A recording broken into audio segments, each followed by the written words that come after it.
start your car. You'd have to go to MIT to get somebody to fix your car with all the crap they had on it in order to save a quarter of a glass of this much little tiny bit of gas. These people are crazy. And I'm going to do that, I think, for tractors, too, because we're going to get the tractors back where you don't have to be a PhD in order to start your tractor, in order to keep the environment clean. So much nonsense. I think it makes the environment dirty, actually.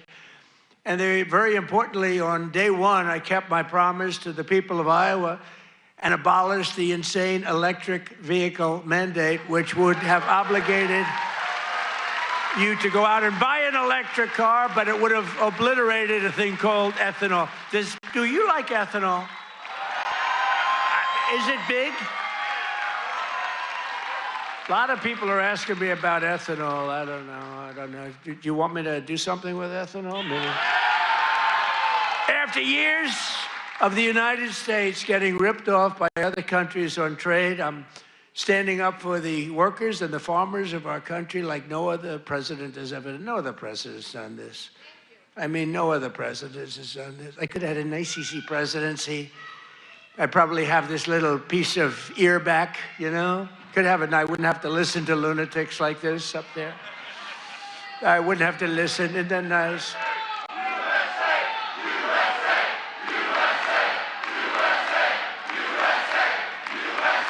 Thank you. Boy, they're good here. Do we love our law enforcement? They work very quickly.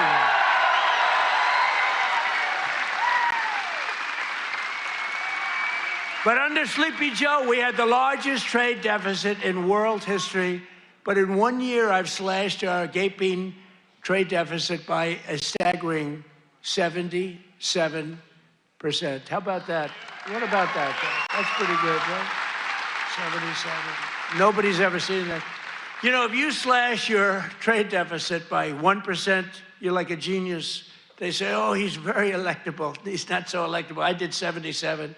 I did something else, favored nations on drugs. We now are paying the lowest price anywhere in the world for drugs. In other words, we're matching favored nations. It's called most favored nations. Every other president tried for it. They didn't try very hard. They didn't get anything. I got it done. I got all the nations to agree. You think that was easy? I said, if you don't agree, we're going to put tariffs on you. They said, we agree. We agree. So you'll have a pill that costs $10, as an example, costs $10 in London, costs $130 in Des Moines, and now it's going to cost $20. Think of it. You'll go from $130 down to $20. It's the biggest price reduction of prescription drugs in history. And would have a huge impact on your health care, too. I was very proud of it. And you know, the fake news, I can't get them to talk about it. Think of it. I got the biggest price reduction in history on drugs, pharmaceuticals. I can't get these guys to talk about it.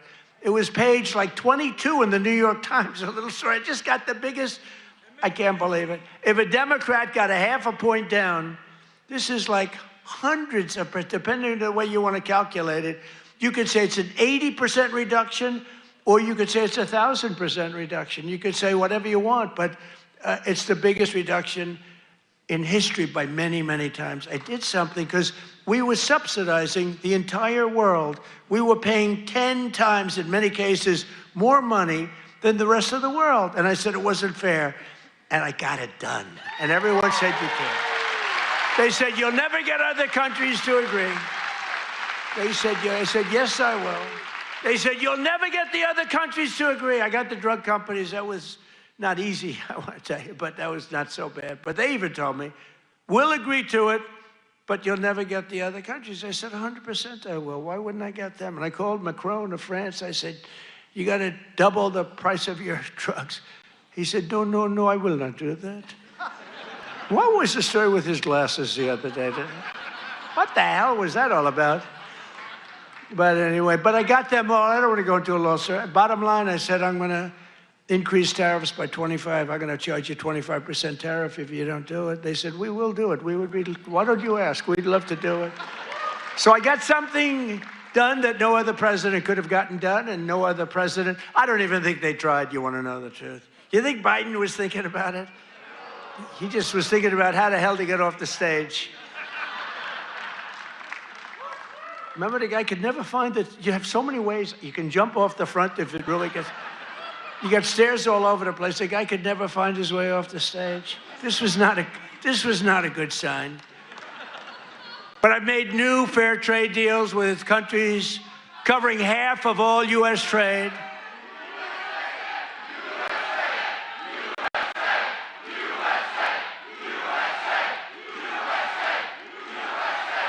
You do know they're paid agitators, right? They're paid. They get paid. You know, do you ever see their signs? You know, we used to have protests, and you'd have guys making a sign in a basement. These are all paid agitators. That's all they are. They get paid to go, and they don't even know what, when they interview them, why are you here? I don't know. They have no idea. They're paid insurrectionists, really, in some cases. They're sickos. But I've made new fair trade deals with countries covering half of all U.S. trade, scoring giant wins for the farmers, ranchers, and agricultural producers like no other president has ever done. That's why I got such a tremendous vote from the farmers, and I love you too. I do love you too. So Japan will now allow the United States to supply up to 100% of automotive ethanol, and import large amounts of aviation biofuels from the United States. That's great for you. That was part of the deal that we made. The United Kingdom will import nearly $1 billion of ethanol. That's part of their deal. Australia is allowing American beef into its market for the first time in more than 20 years. Did you know that? And beef is doing great, and we got to get the prices down a little bit, and they're starting to come down pretty much. China has agreed to purchase over $40 billion of U.S.-grown soybeans. You know that. You're selling them. They're selling them. And I went to President Xi, and he's upping it. I mean, it's $40 billion. The European Union will dramatically increase purchases of American pork, dairy, and soybean oil. They never did that before. They're all doing things that they never did before, because you have a certain president that's a little bit different from the presidents that you had before. And nations from Cambodia to Thailand to the Philippines and Indonesia are eliminating all trade barriers to agricultural products. Your agricultural products had trade barriers that didn't allow them to be sold in countries that are now saying, oh, please, we'd love to accept your product. So that's great. It's going to be, you're going to see it starting to kick in now for the farmers. And to further help our farmers recover from the really a catastrophe of the Biden years, what a period of years that we had. We had a country that was just dead. We had a country that was just not respected by anybody. We had a guy who didn't know where the hell he was. Do you think he worried about his farmer at night? No. He just wanted to go to sleep. This is what we had. This is what we had in our fake election. We recently issued $12 billion in farm relief. We gave them because you were screwed by other countries. I said, how much is the number? To our great Secretary of Agriculture, Brooke Rollins. She's doing a great job. I said, Brooke, what's the number? And she said $12 billion, and I wrote a check for $12 billion because we have so much money from the tariffs coming in. So you couldn't have done that before. We're a rich country now. I hope we win that Supreme Court case. You know, we have people that are China-oriented. They're people from literally that very China-oriented and foreign country-oriented trying to stop that, but we'll get it done one way or the other. We're going to do it. If we have to do it a different way, we'll do it. But we're taking in hundreds of billions of dollars. We're doing amazing. Nobody can even believe it. Foreign countries cannot believe what's happened. They're studying us, but it won't work. But I'm also working hard to expand your markets domestically. And in the campaign, I promise to support E15 all year round.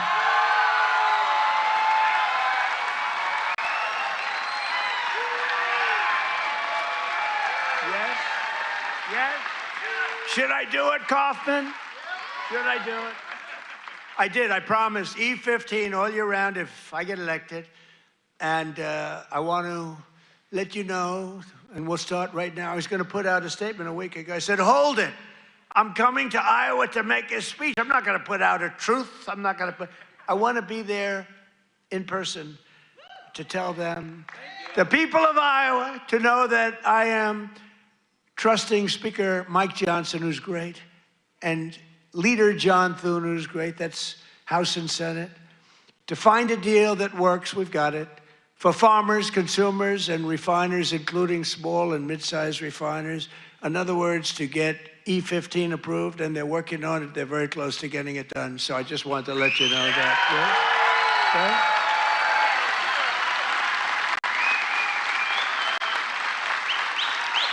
And China will be sending me a bill very shortly supporting year-round E15 to my desk very quickly, and I will sign it without delay, okay? I hope you remember us for the midterms. You know, the worst thing about the midterms is the fact that no matter what happens, the people that win the presidency, you win even if you're a good president. I think we had the best first year of any president ever, maybe they say.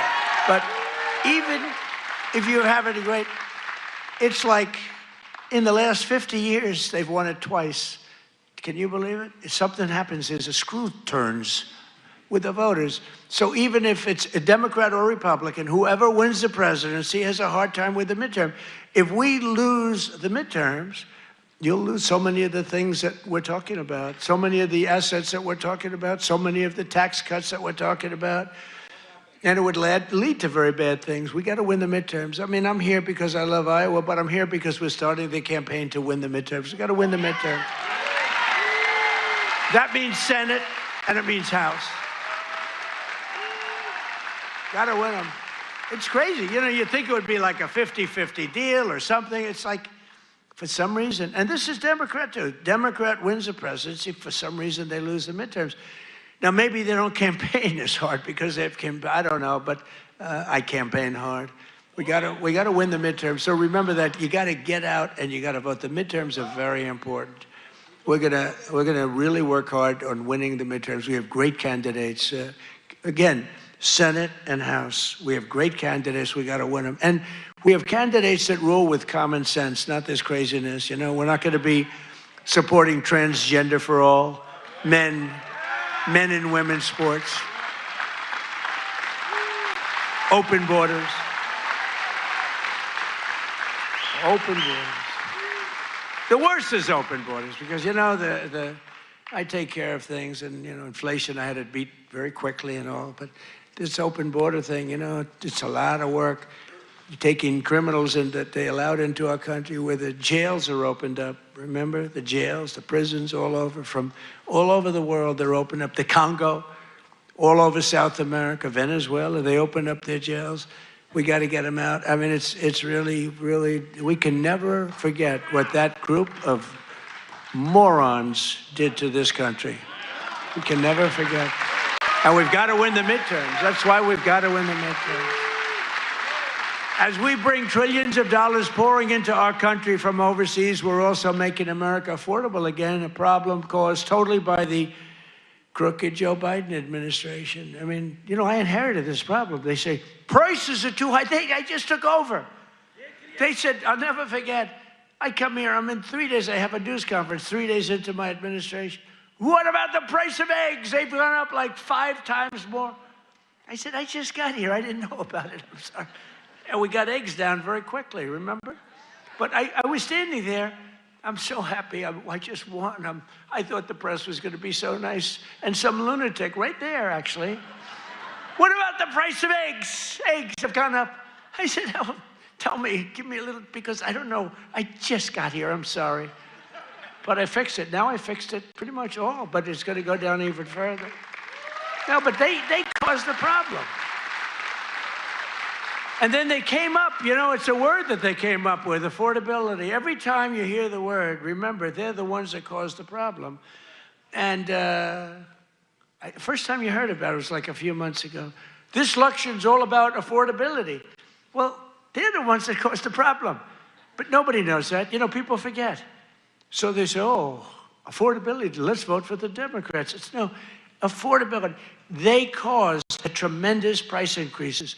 It was caused by the worst inflation we've ever had. And they come up with this word affordability. And I saw it even, although you're not hearing it so much anymore. You know why? Because the prices are coming down so much. They don't want it to be an election based on lower prices. But we're bringing down the lower, I like that term better. It's the lower prices. We're bringing them down. But we inherited the highest prices in the history of our country, and we've rapidly brought them down. And that's what we want to do.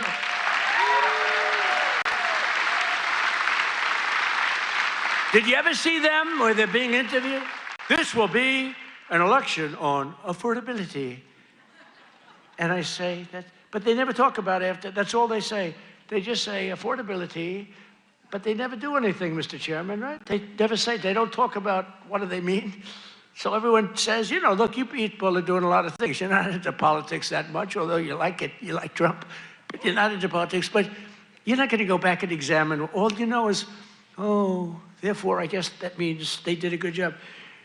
They almost destroyed our country. They were pricing you out. When gasoline's at $4.50 and now it's at $1, I was told, you know, I was saying $1.99 today in Iowa. I was told that it was $1.85 that hit a gallon in Iowa. And you know, that's like a massive tax cut. That's actually like a massive tax cut. So the Biden nightmare cost a typical American family $34,000 in 4 years, but after 1 year of Trump, real wages are already up more than $2,000. Think of it, that's a $5,000 swing, much faster. Wages have gone up much faster. Think of this than inflation. With him, it was just the opposite. Wages in the United States in the last year have gone up. And remember, the first part of the year, actually you could say almost the first year, I was fixing the country from the horror show that we inherited. Grocery prices, airfares, hotels, car payments, and rent prices have all come down, and they've come down very fast. And thanks to our tax cuts, millions of Americans will soon receive record-setting tax refunds, an average of more than $1,000. Think of that, $1,000 compared to last year, $1,000 just in what you're going to save with some of the tax cuts. And that number goes up exponentially over the course of 4 years. So it's amazing. It's called the Great Big Beautiful Bill.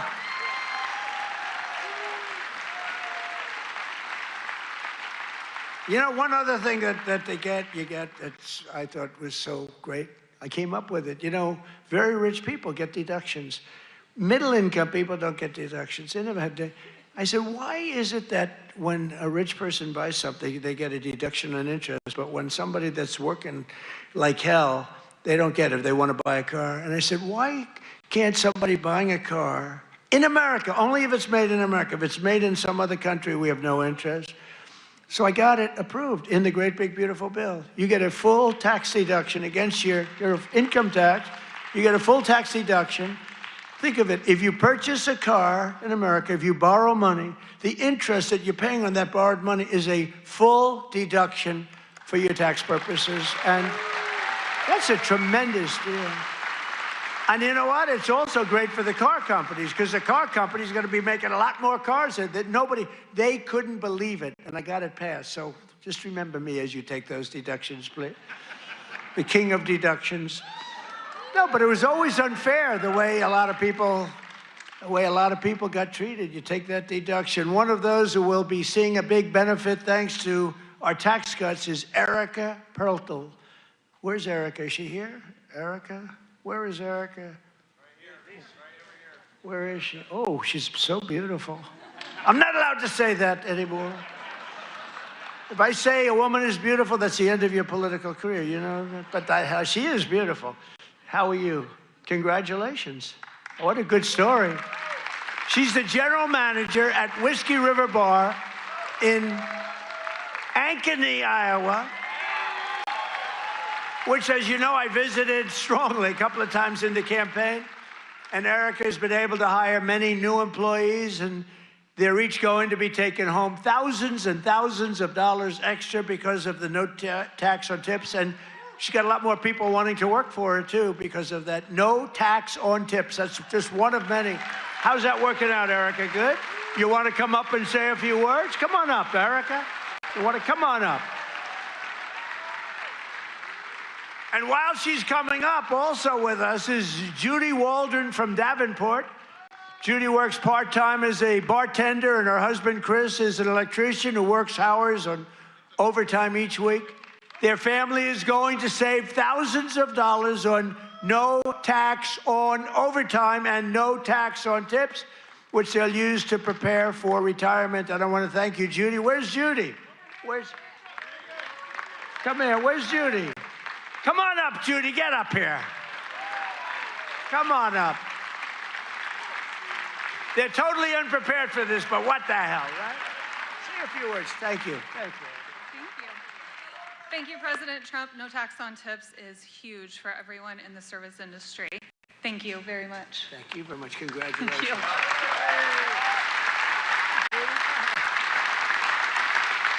I would just like to say the same thing. Thank you very much. We appreciate it. Thank you very much, Andy. Good luck.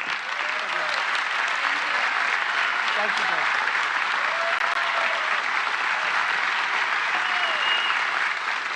I refuse to say they're beautiful. I refuse. But they're beautiful. Do all people look like that in Iowa? I don't think so.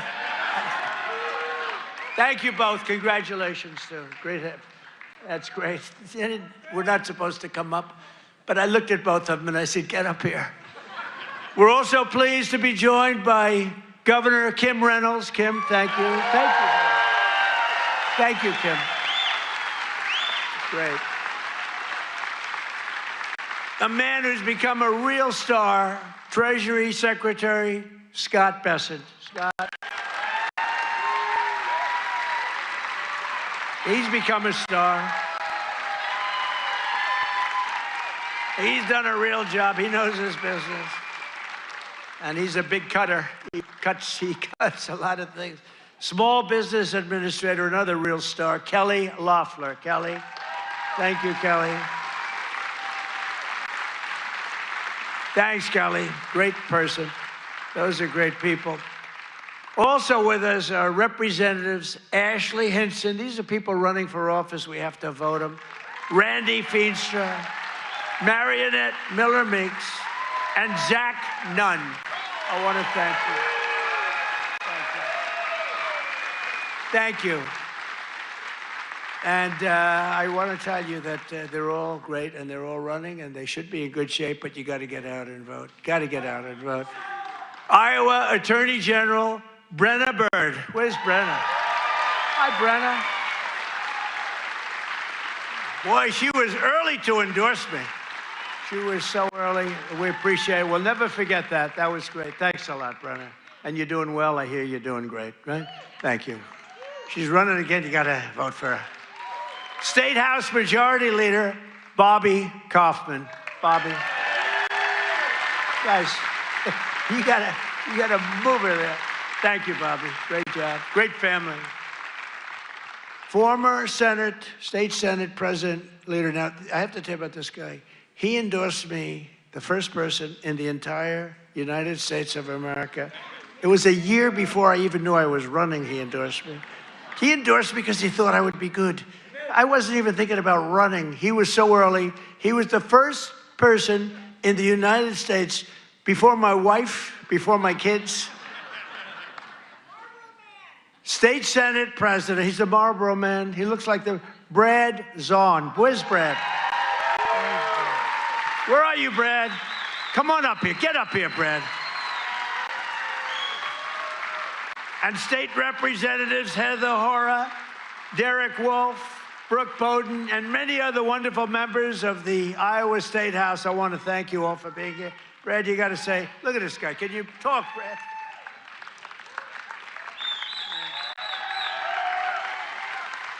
Well, it's an honor to be here. And you know, my wife is a Fox News junkie, and she loves Laura Ingraham. And I tell her, I said, enjoy every second because you are the GOAT. Promises made, promises kept. Thank you. Great job. Thank you. He's the Marlboro man, right? He can do that, do whatever he wants. He was so early. I said, who the hell is that guy in Iowa that keeps endorsing me? Thank you, Brad. We won't forget.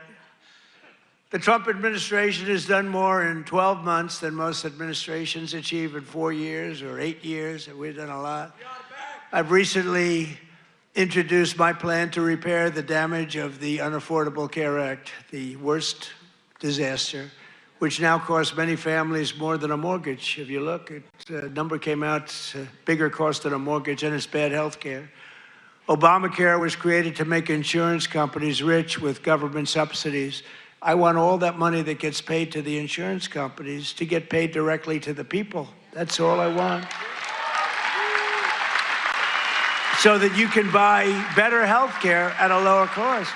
The problem is the Democrats don't want to do that because they are owned by the insurance companies. So they say, oh, we don't want to do that. I want the money to be paid to the people to go out and buy their own health care. You'll buy much better health care. You have a lot of money left over.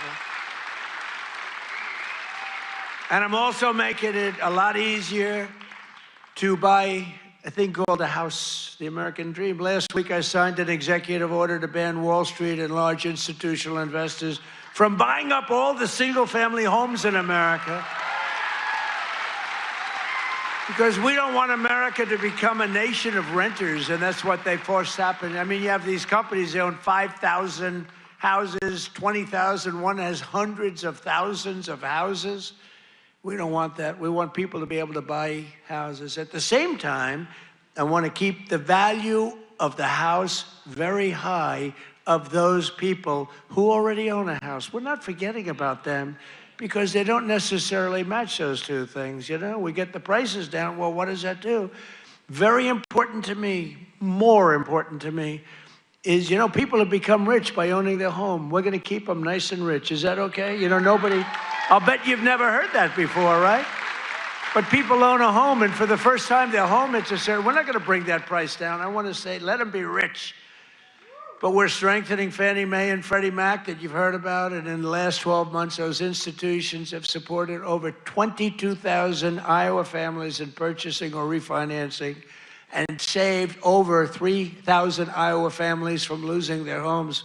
We've come out and really helped a lot of people keep your home. And despite a bad Fed chairman, a guy that has no, we call him too late. He's too late. Jerome Too Late Powell, he's too late. He wasn't too late before the Democrats on the election, then he was too early. But he wants to keep rates as high as possible. Despite that, we've driven rates down. You know, when you're really good, you can get them down despite everything, because ultimately, it just sort of follows nature. Mortgage interest rates are now at the lowest level in 3 years, and new mortgage applications are up 30%. By the way, well, we have a great Fed chairman. I think we're going to have one. I'll announce it pretty soon. You'll see rates come down a lot. And refinancings are up 100% compared to the end of the Biden term. Up 100%. We're also working tirelessly to bring back a thing called law and order. You know, there was a time.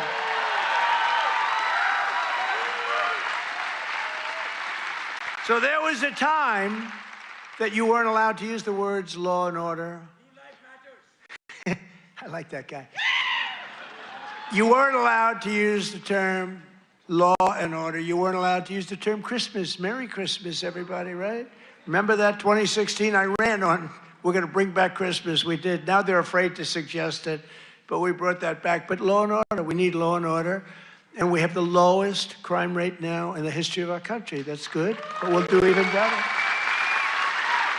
And as everyone is aware, we've totally and completely closed the southern border with little fanfare, but tremendous success. Where the southern border is closed, nobody's coming in.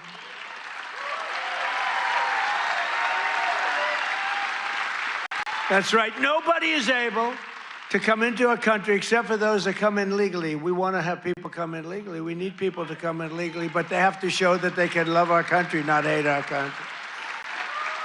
They have to show that they're not going to blow up our shopping centers, blow up our farms, kill people. They're coming in legally, but they cannot come in unless they come in legally into our country, and we're letting some great people come in. They have to show that they can love our country. They have to be proud. Not like Ilhan Omar. Did you see that wise guy? You know, she's always talking about the Constitution provides me with the following. You know, the Constitution, she comes from a country that's a disaster. It's considered, I think, it's not even a country, okay? It barely has a government. I don't think it does. They're good at one thing, pirates. But they don't do that anymore. You know why? Because they get the same treatment from us as the drug dealers get. Boom, boom, boom.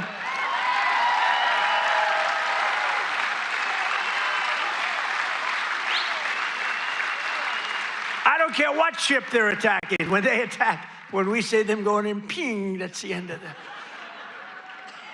It's amazing. You know, I don't know if you know, drug coming in by water is down 97%.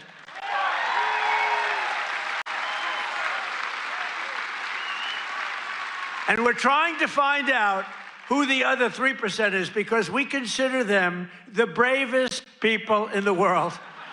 Who the hell are the 3%? But it's down 97%.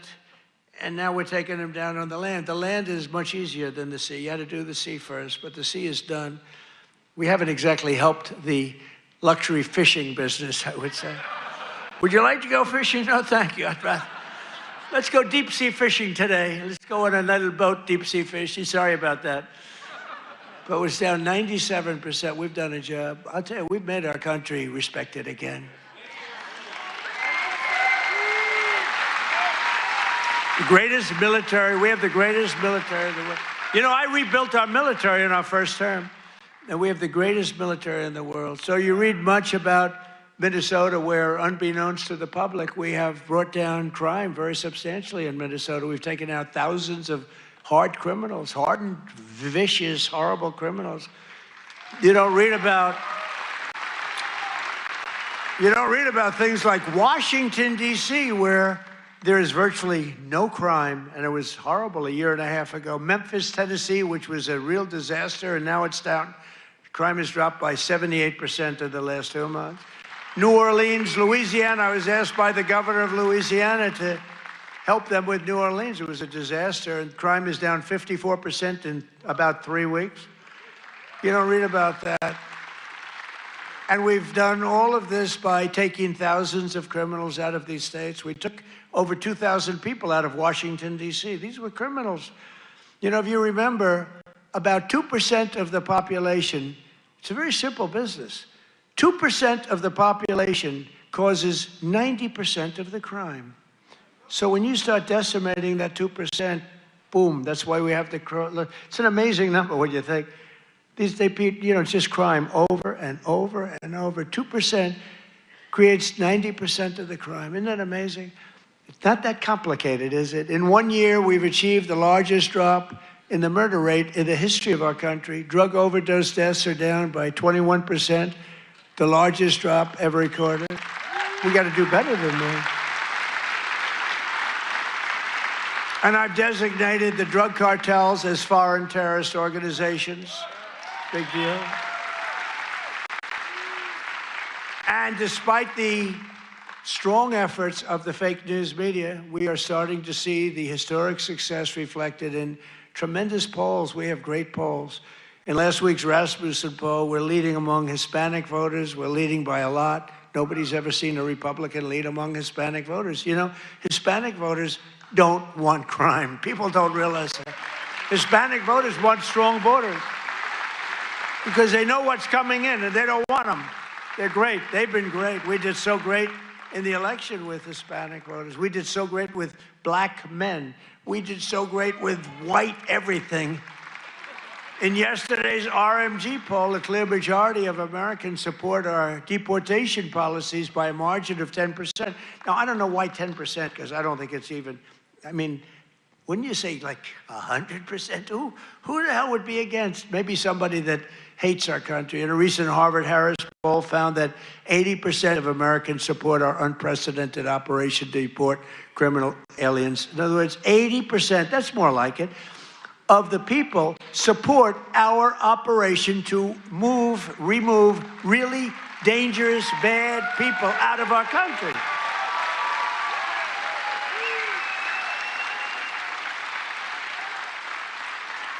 And in a Reuters poll that just came out, Republicans are leading on the economy by a lot and leading on immigration by a lot. And the crime, they're leading by a real lot, by almost, I guess, almost 20 points. And in real clear politics average net approval, the Republican Party is more than 10 points more popular than Democrats. And I don't even understand that. How can you, 10 points is considered a lot. But to me, I mean, how is it 10 points when we've done all these things? They've done only destroying our country. They are destroying, they would destroy.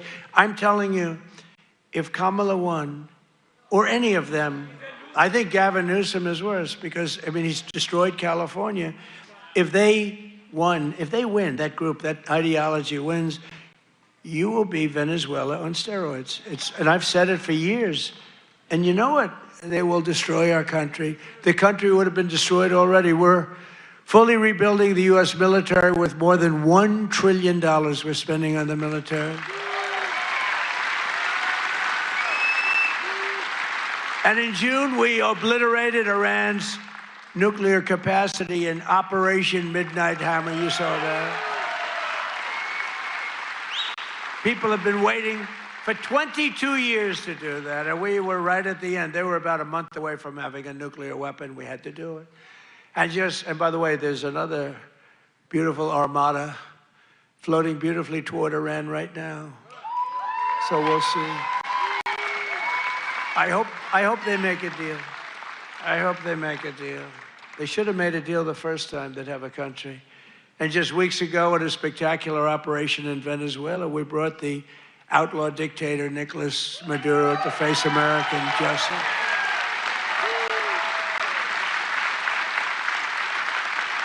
In one of the most brilliant, lethal, quick, they've never seen violent operations ever seen, military operations ever seen. Nobody was killed, not on their side. A lot of people, unfortunately, I have to say a lot. We went to a very big, powerful military base with a group of unbelievable, talented, patriotic people that love our country. You couldn't hold them back. You know, the weather was off for 3 nights. It was not good, so I delayed it. The next night it was okay, but not great. I said, General, sir, they're ready to go, sir, they're okay. I said, but the weather's a little bad. I said, sir, they're ready to go. I said, God bless you, General. And boy, did they do a job. Joe Biden and his allies, in conclusion, in Congress did everything they could to destroy our country, but they failed. And today, after just 1 year since my second inauguration, you know, we have a new hat. It's called America is Back. America is back. Our border is secure. Our spirit is restored. Inflation is stopped. Incomes are up. Prices are down. Our economy is roaring. Our workers are thriving. And our country is winning again, winning like never before. We've never had a period of time like this. You've never had a period of time.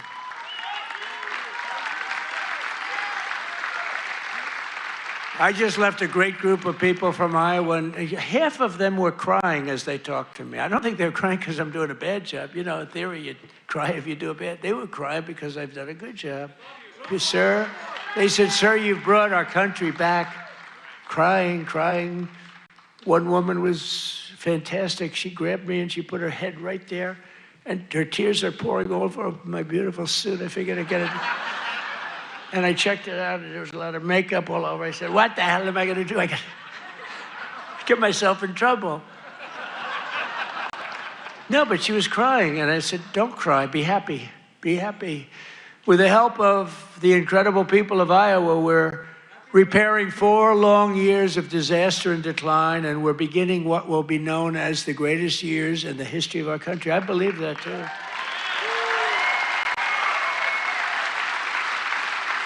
We are entering a period that will be called the golden age of America. That's what's happening.